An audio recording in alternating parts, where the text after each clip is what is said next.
Umnyaka 2016 wabona le ndzawo iphithitela ngebantu batocanca yona inthawa bale kuthiwa liyatwanga ukuthi ngimagadzavane. Well, Magadzavane walk has been there ever since, so this is our 4th edition. Ehlelo nelithi Buhle betfu namhlambukela sitawucanca yena Magadzavane nabo bonke labahlanganyelelana kule ndzawo kusuka abantu from all over Swaziland. They have gathered here to climb this mountain. So it's going to be a 22-kilometer and a 6-kilometer walk for those who can't make it to the 22. Hayi nginompumelelo kaDlamini Sibongo lona mbukeli ngisehlelweni lakho lelithi Buhle betfu ngihambisana naye Eswatini Tourism Authority ngithi hlomangwane vuka uvakashe. Namhla mbukeli sikhuthata kwekuthi asesibonele okwendekako kuleli lakangwane. So asesicancane Magadzavane sibone ukuthi will people make it up and back to the sport. Hayi mbukeli hamba nathi ke sesike sibone ukuthi how is this walk going to turn out. The Mlawula Magadzavane Challenge Walk has over the past 4 years been the greatest experience of tourism in the history of the Lubombo region. The first edition of the Mother of Challenge Walks in the Lubombo was championed by former Regional Administrator Sylvia Mtetwa in collaboration with Eswatini National Trust Commission, Siteki Town Council, Police Crime Prevention and other strategic partners in the year 2016. The purpose of this event was to help alleviate the numerous challenges faced by the region and coordinate tourism, conservation and sustainable livelihood under the umbrella framework of the Eco Lubombo program. The walk, which is in 2 categories being 21 kilometers and 6 kilometers, respectively sees a number of participants from all over the kingdom.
The 4th edition this year saw participants from other countries as well gathered at Mlawula to be part of this adventure as they all saw the beauty of the Lubombo mountains. Participants gathered at Piso Camp Mlawula as early as 6 a.m. as they got ready to hike.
After the hike, different organizations and teams took part in what we know as the tug of war, which saw different teams gather to fight for the title of being mightiest.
It was indeed a day of fun as people enjoyed themselves from basking in the beauty of nature to fun and games, all for a worthy cause.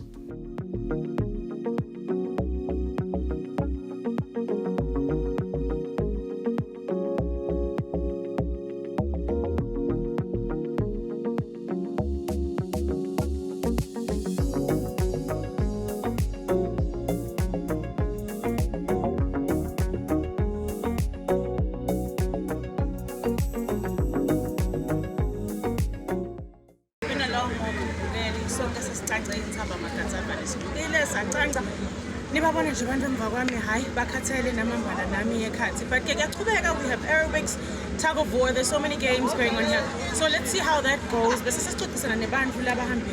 kuyo lona lolu hambo sive bona ukuthi bahambe njani and what do they think of this tour. Igama lami nguSibusiso mina ngamathebula ngisuka la kaManzini ngisebenza eBuilding Society. Bengite kunayewalk nayo nje yaseMagadzavane. Kwekucala ngita kule walk and I enjoy ukuhamba kula ma walk kona ngikhanzile inthaba indlela nje longazi ukuthi inematshe kakhudlwana nale ma walk lengwajwayele kodwa ngienjoy kakhulu ukuhamba kule walk. It's nje 6 kilometers for now because bengicala I wasn't aware ukuthi injani le ndlela but sengivile next year I think I'm going for 21 kilometers so ngitochubeka nje ngienjoy because I enjoy gemini ku hike nje vele ngilomuntu uthanda ukuhamba and socialize with people ngingumuntu webantu. Okay, igama lami ngibabongile ngokwambingo suka ePixPic bathikela na sitene ibandla leFle All Nations ezulwini besitoqanga intaba Magadzavane. I went for 2 kilometers so encourage anyone from home ukuthi ede naye nitento vakasha next year and we really enjoyed Shem. We really enjoyed, so we're encouraging you guys ukuthi nito ba happy. Anyone with your families or friends, you can just come. We are just free. Ngumfana khona Bimsibi from Building Society kaManzini branch. Silana ngenxa yemqashi wethu losithandzako nalosinakekelako inhlala kahle yethu. Lafuna ukuthi sithi sisebenta sibe ngilabaphilile. So kube kuhle kuye ukuthi asibhadalele ukuthi sibe khona la eMagadzavane sibe nathi part of le mission ne statement ne agenda ya Magadzavane walk. Sihambile ke i21 kilometers akudlalwa vele na umuntu longaphilele kahle awubuyile edolo 21. Ngathi abete bato explore indzawo le Swaziland indzawo lenhle kakhulu and na ngeke uzumathe uhlele edolobheni funeka uphume uye ngaphandle uhambe lana nje uhamba emahlathini ubuke the nature. Nabantu aba-adventurous njengathi nje sidinga nokuhamba la ngaphandle sibuke noma ngagibela ematshe kanjani ngiya-enjoya nje lokho ukuthi nje I'm just walking ngibuka live lakithi ngiya-enjoya kuba with some Swazis there meet abantu from all walks of life. It's just nice. Emva kokubabone Magadzavane ukuthi abantu bayayi-attenda lena inelisasana osenelisasasa so bese kuba kuhle kuye ukuthi angete ne-tug of war sithi siqanqa nasibuya la sisuke kuma-aerobics selule la siqedze ama-aerobics bese-ke sesingena ku-tug of war. Ungibona nje umuhle njenjalo la sibuya ku-tug of war siqale ngemasotsha kwathiwa Building Society versus USDF Swaziland samshaya sambeka eceleni simqedile ke emasotsha sabuya ngosibili nyalo sesibuya kuqedze emaphoyisa sibathi simunye headquarters police nayo sesishaya sibeke eceleni maka sesigadela omunye lotako naye simbeke eceleni asimbalti imali kuphela but nje physically singilabaphilile futhi kanjani ngenxa yemqashi wethu losinakekelayo. Sing SNTC siujabulela kakhulu siyawubona bumcoka babo kwabo ubuyisela esiveni ikakhulu naloko because kufuna sibonakale si-organization lekhona kokubuyisela kubantu. Wesithulo kube kuhle kakhulu kubona labantu labangaka ubona lisasasa labanalo and labanye mawukhuluma nabo kube ngathi bayaqala kuda bayaqala kuyibona nalendzawo especially la sikhona kune campsite lenhle kakhulu so ukhanza ukuthi kona la sikhona kunalo Magadzavane futhi la kune accommodation kunetinto letinye umuntu la ngadenda avakashe kulendzawo kunale game watching, bird viewing, silala ama high working trades la kuhanjwe khona kakhulu namuhla kusho sinaleti inkampani letikhona nje dingeta titowenda umcimbi wato kulendzawo nemaswati la khona namuhla ayithanzile kakhulu and kuningi lebe bakubuda lesikubonako ukuthi it's not only le event kwayona but as an organization nathi kube khona lesibhenefithako siyawujabulela kakhulu and siyalibona lisasasa liyanza ngeminyaka nangeminyaka. Sibonge kakhulu Mlangeni Lomuhle lana sibekwa ukuthi site kuMagadzavane Challenge Walk. Lena yi-walk lehlanganisa Lubombo lonke, hayi Lubombo kuphela nalamanye nelive lonke nje ngisho kanjalo ngoba nalabanye sivile ukuthi baqhamuka ePitritif labanye baqhamuka kulamanye emave bakhona lana bete kutosekela umsebenzi lomuhle kangaka sivile nemasondvo ukuthi akhona lana kutobambisa lo msebenzi inkampani lithe chithisa njengoba ubona lamva kwami sibonga lokho ukuthi ube wendeke lo msebenzi ngoba ukhuthatha tekuvakasha njengoba ubona nje kuyosiwa abantu kuyadliwa lana kukhona lo tawula la namhla adlile ngalo msebenzi lona so lo msebenzi lona muhle kakhulu uyawufuqula nemnotho wethu Eswatini lokunye ke lokukhulu ngokuthi lo msebenzi lona wenda abantu ukuthi baphile kushukuma kuhle kakhulu empilweni yemuntu so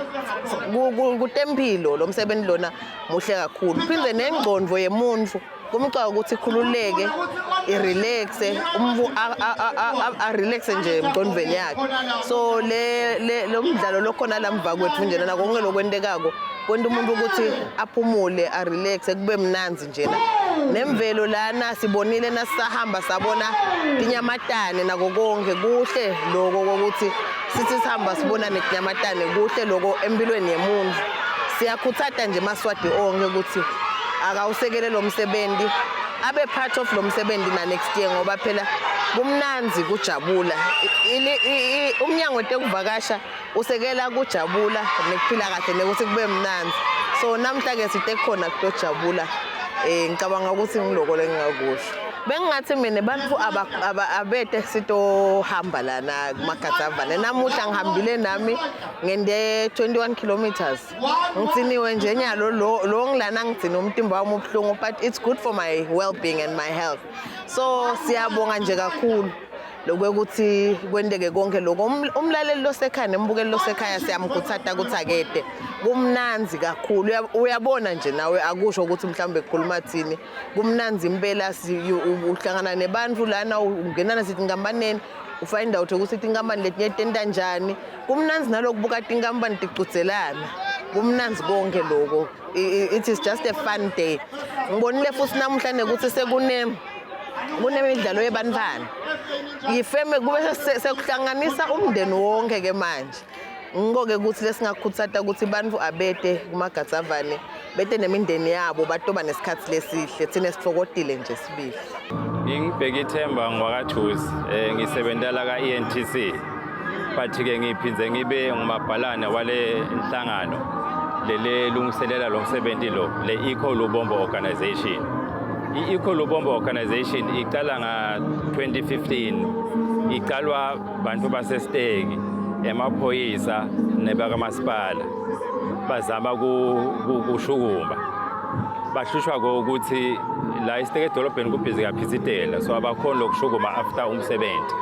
bafuna inzawo lengathi ikhweshile ukuthi umsindvo bagcine bakhulumisana naMagadzavane ukuthi eMagadzavane ngoba lapho kini kuyindzawo yemvelo futhi kuthulile singayitani sitoshukumela khona kwase kwakheka le partnership yabo bonke 3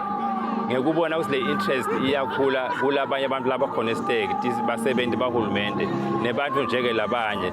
bagcine lo mqondo ukukhula uthi ngoba na welbonjeni site lokufana nalama walk lamanye bosibebe bomahamba singakwakha isikukhulise nako kufike kule level ye walk base ke nabahlanganisa babona ukuthi kuze ukuthi kukhule kube ngangalama walk lamanye abakubike ku-RA beka khona at the time make Sylvia Mthethwa ukuthi make ungasichampionela inamsebenzi langa nathi sicabanga ukuthi lalibonjeni sibe nayo i-walk yethu but sicala singilabo parties abathathu athi ke make RA at the time ngalokuthi sesikubike ku RA level kufuna ukuthi bese nayo uyakwenyusa uyokubika kubominister ngoba sokuhulumente yase-ke seyigcina ngalokuthi kufaka ekhathi i-tourism sekuba phasi kwelitiko laka-tourism kungako lo msebenzi kwangathi udrayiviwa kakhulu i-minister ka-tourism ngalokuthi vele kuphathelane ne-domestic tourism. Sayiqala-ke iwalk yokuqala nga-2016 le walk sayiqalela khona la sayindela khona la nalapho siyiqala nje-ke sinema-trails sifuna lokuhlola ukuthi abantu banga-excitwa i-trail lenze kanganani lemfisha kanganani ngoba ihlukile kulalamanye lapha kusehlathini. So saqala saba nalencane lengu-3 kilometers lehamba thudana saba nalo 6.9 lokucishe athi uyalulalula kanti uya-challenge ngoba uyakhuphukela kwase kuba nalo 21 lebe ahamba aphume nala i-reserve Mlawula ujika Mhlumeni ngoba nabo sebane-nature reserve yabo so bekajika khona lo 21 kwabonakala ukuthi ikhona le excitement asiqhubekeni sikwende lona nje sekumnyaka wesi-4 siyenda le Mlawula Magadzavane challenge walk ngekuhamba kwaleminyaka yabonakala ukuthi iyakhula leti nombolo nalabantu bayanza lokuthi bede kule walk lena ngalokuthi inako lokuhlukahluka kalamanye ngoba sibuya bese sihlala phasi siba nale midlalo lesibanayo labanye labadele kutovakasha baqhubeka batihlalele batibrayele batijabulele nabo kwenda lokuthi vele ihlukahluke kule eminye imisebenzi le kanje ngoba kule eminye sibese siyakhuleka siyahamba kanti la siyahlala si-enjoy le mvelo lela si-enjoy lokuba la yikho nje kuqhubeka kuba nalama games la khona ngalokuthi labantu bebadele kuthi jabulele.